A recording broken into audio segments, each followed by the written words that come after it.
Wow, this graph is just really good. Oh, sorry, I didn't realise that you clicked on me. But anyway, let's get cracking and talking about music in relation to the long tail. Alright, when discussing the long tail in relation to music, we can see that, like our other examples, the power of the online world is where the strength of the long tail theory is spawned.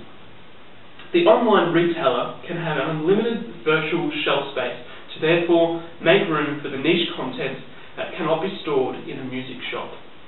One can now see that the music industry should not be worried about problems with sales in relation to piracy and file sharing, but be scared of the power of the non-hits. Consumers no longer need to choose from a short collection of music. Their choices are now exponentially greater than ever before.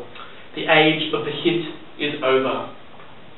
Hand in hand with this idea of the internet being the power behind the long tail, Goff, within his article The Long Tail Takes Over Music, he expresses how the radio is no longer the driving force behind introducing new music to mass audiences.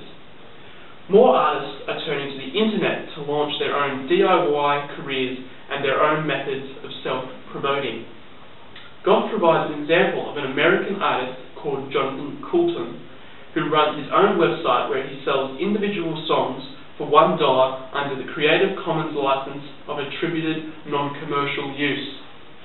Furthermore, he encourages fan participation and suggestions as to where to bring his live shows.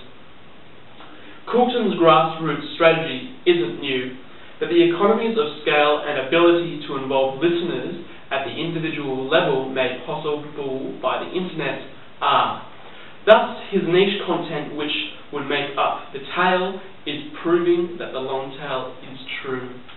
Nevertheless, I have found some conflicting views that suggest that the long tail is merely a fairy tale. A study conducted by economists Will Page and Gary Eglinton and Andrew Budd examined tens of millions of transactions from a large online music provider. What they discovered was that there was a lack of a power law curve, and instead they found that 80% of the inventory sold no copies, and the head was highly concentrated.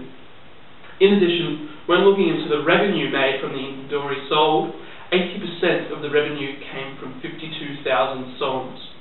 What is interesting about these facts is that a common music store holds around 4,000 CDs, or roughly 52,000 songs. Think about it. Alright, click on my hand to go back to the main video.